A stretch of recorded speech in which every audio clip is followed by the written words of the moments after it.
This is the 415ers podcast, as always, coming at you 3 times a week on the Odyssey Sports Podcast Network. Feel free to follow us on social media. And I'm on social at eGittings10. Marc is on social at Marc Grandy, Marc with a C, Grandy with an I. All right, now that we get to, we talked about the defense. Look, they've helped the 49ers pitch 4 consecutive second-half shutouts today. They did not do it. They only held the Dolphins, one of the most explosive offenses in football, to 7 points. Tough day for them, I guess. But when it comes down to the offense, outside of the Jimmy Garoppolo injury, because that is unfortunately what is going to mar what was a pretty big day for the offense and for Brock Purdy, who again, is now Mr. Relevant for the 49ers. He was pretty good, I thought, Marc, for a guy that had to come in. I'll give you a 4 out of 5 on that one. He was pretty good. For those that didn't catch Marc's little quip there, but he was. Look, I mean, he certainly leaned on the playmakers that he has on offense, but I don't know what else you expected from Brock Purdy. Like the fact that he didn't come in and the game got way out of hand because obviously it was up in the balance. In fact, the 49ers needed to technically come back in this game. Like, I got to tip my cap to Brock Purdy, as well as Kyle Shanahan and even Brian Griese, because clearly this guy was ready for the moment when he needed to be. Griese, the quarterback's coach, by the way. Yeah, I'm glad you mentioned Griese. Something we can talk about on future episodes. But I think he deserves a lot of credit for how this season has gone for the 49ers. We talked a lot about Jimmy Garoppolo and his improved play. It's his first year under new quarterback coach Brian Griese. So, I mean, this is, an NFL veteran. He was in the broadcast booth last year, his first year on a coaching staff. But I think he deserves some credit. And, we will. I think we'll make a plan to talk about that more in future episodes. But you got to credit Brock Purdy as well. You're right. He was good. What stood out to me, and I think this was going to be the case even if Jimmy Garoppolo didn't get injured, it was even with the knee irritation injury for Christian McCaffrey, that there was thought of maybe keeping him out of this game. He carried the load for the 49ers, specifically in the first half. He had 17 first half touches. 17. The Niners, rest of their skill position players, that's Ayuk, Deebo, Kittle, Jordan Mason, Kyle Juszczyk, Tyler Kroft, who had a catch, Juwan Jennings as well. Everyone else combined in the first half had 13 touches of the football. Christian McCaffrey had 17. Deebo Samuel, Jordan Mason kind of spelled him a little bit in the second half. Deebo Samuel had 10 touches, 8 of which came in the second half, but still, McCaffrey finishes with 25 touches of the football. I think we would have seen a similar number to that even if Garoppolo was the quarterback, but it's interesting to see Christian McCaffrey kind of for the first time in number of touches in volume. We've seen him take over a game, that Rams game where he had 3 total touchdowns, but this was really the first game where just in sheer volume, he took over and put the Niners on his back, and they needed it because when you have a rookie quarterback, Mr. Irrelevant going in there, he certainly didn't look Mr. Irrelevant, but that's who he is at this point of his career. You needed your stars to step up and just take some of the pressure away from him. Let him get into the game, get a little bit comfortable, and then in the second half, they moved away from McCaffrey a little bit more, which was good. But McCaffrey deserves credit because he shouldered a heavy load in that first half. No, he did. And I think that's also one of the reasons that Brock Purdy felt so comfortable in the second half is because he was allowed to sort of enter the flow of the offense at an abrupt moment, obviously.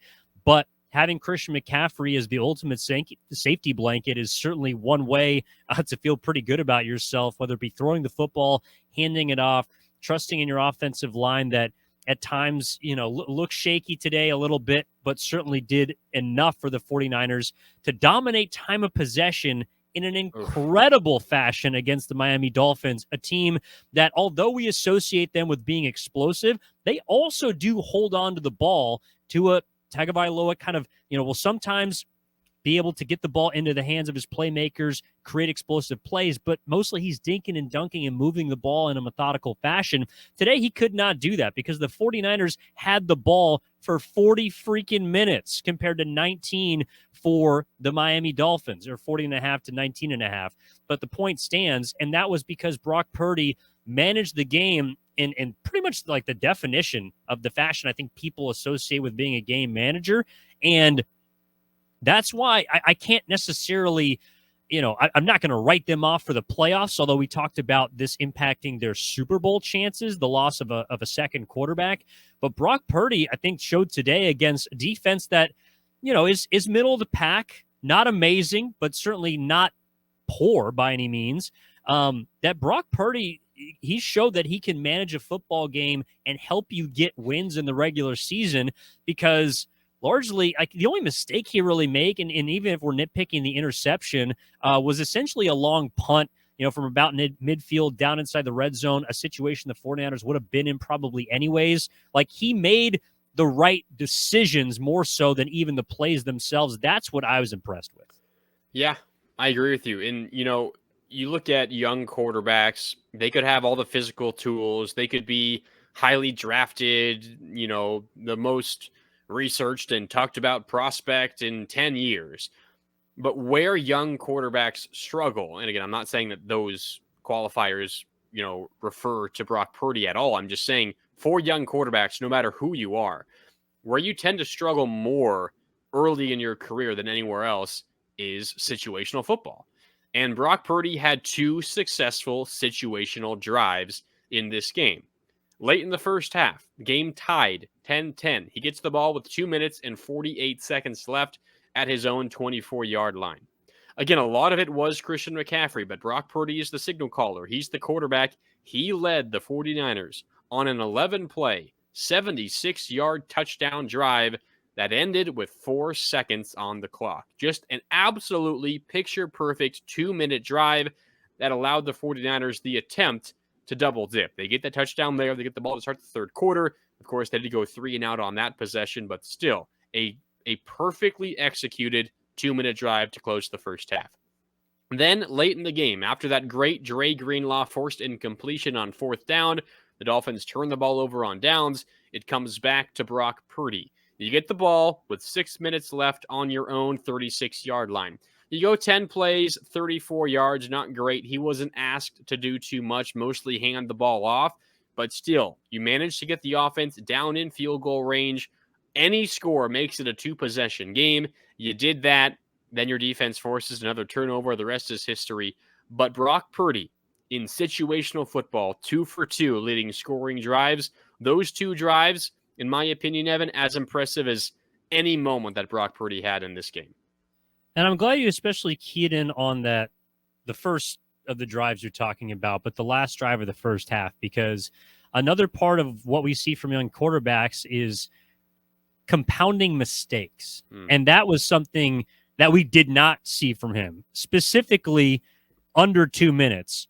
There's a throw to the near side of the field, if you're watching on TV, in which he overthrows a butt-naked open Brandon Ayuk. Could not have been more open, sails it over his head.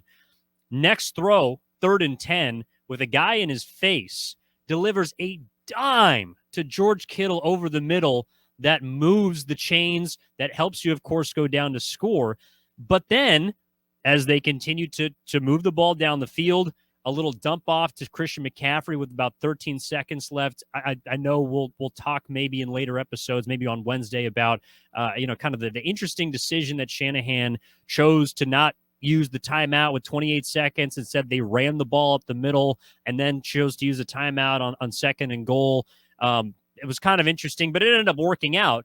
Nevertheless, the next play after that, Christian McCaffrey drops a touchdown. Like, he just simply put, I thought Brock Purdy put a pretty good ball on him. Maybe it was a little bit behind him. It was a tight window. He dropped the ball. It was a tight window. Dropped the ball.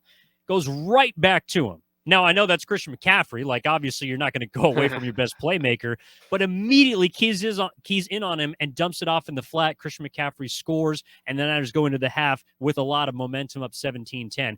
2 situations on that drive where Brock Purdy could have compounded his mistake with another one, could have potentially not made a play after he had already made one. And for a guy in his essentially first game as the starting quarterback, I thought it was pretty impressive. Do you want to hand out some game balls, Marc? Yeah, might as well. Game, but you want to go first? Or you want me to go first? I can go first. I just know we got a little bit of time left here. I want to make sure we get to it. To me, I know we we kind of mentioned him before, but it was Dre Greenlaw for me on defense.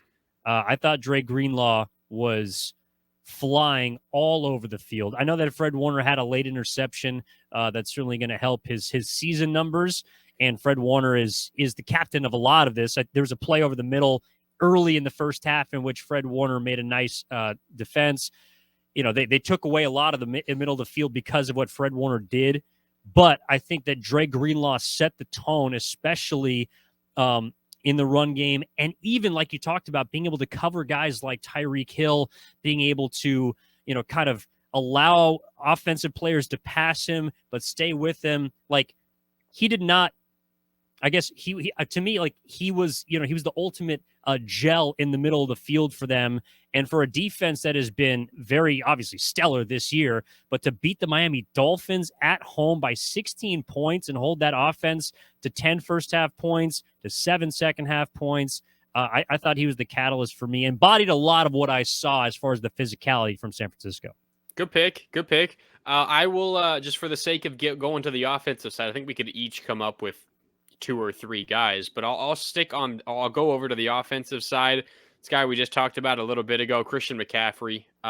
He just steadied the 49ers through the Jimmy Garoppolo injury. They turned to him again, 17 touches in the first half, and it's not like the touches weren't working either. He was phenomenal. 17 carries in total, 66 yards, about 4 yards a pop, 8 catches for 80 yards and a touchdown. So 100 and almost 150 yards on the game on 25 total touches. He was incredible in this game. Niners certainly do not put up 33 without him. They probably get blown out without him. Honestly, that's the kind of impact he had on this game. You lose your quarterback and you turn to a 7th round rookie. You're not supposed to win games. Christian McCaffrey was the security blanket, as you mentioned, and he is the reason why the Niners steadied themselves in the first half and were even in position to win the game in the second half. He was that good. No, that is a fantastic pick. I do also want to give credit to Deebo Samuel, who I thought, yes. If we're talking about guys like embodied physicality, I know I mentioned great Dre Greenlaw did it on defense, but in the second half, Deebo Samuel, like, just big boy the Miami Dolphins on a few different plays.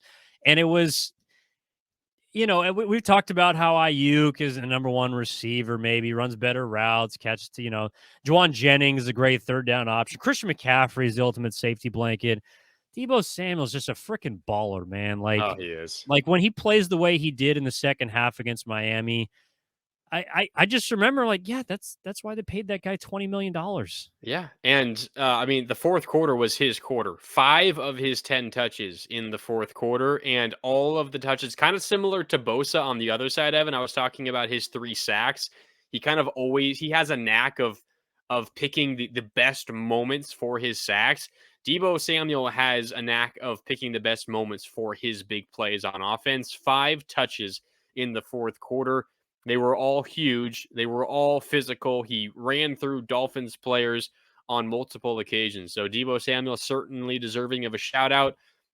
If we had more game balls to give away, Nick Bosa would get one. Brock Purdy would get one. There's a despite both Kyle Shanahan and D'Amico Ryans would probably get one. You're right. That's a really good point. That's a very good point. Despite the gray cloud hanging over this with Jimmy Garoppolo, so many positives things for the 49ers against the Dolphins. Yeah, I'm with you. And we're going to break down some of the, the different storylines and the different branches of that the unfortunate foot season-ending injury that Jimmy Garoppolo sustained in the first quarter of the Dolphins game here today on Sunday. That is going to have, and it's going to permeate throughout this franchise in a way that I think unfortunately will hurt them in the long run, especially for this season. But in the meantime, we appreciate you tuning in. This has been another episode of the 415ers. As we talked about, it's a bit of both today. Like, it's a great episode because they, in my opinion, beat their best opponent in the Miami Dolphins and kind of embarrassed them. But at the same time, they lose their starting quarterback in Jimmy Garoppolo. So, Marc, I appreciate you hopping on with me, recording this after the game. Yes, of course, Evan. Looking forward to the next episode on Wednesday. No doubt, no doubt. And thank you all for listening in. Download, rate, and subscribe to the podcast. Tell your friends about it. We appreciate any and all downloads. All the ears are to the street for the 415ers. We're trying to grow this thing, and days like today make it fun because there's a lot to talk about, both good and bad. But we will talk to you on Wednesday, and in the meantime, take it easy. We appreciate you tuning in to the 415ers podcast.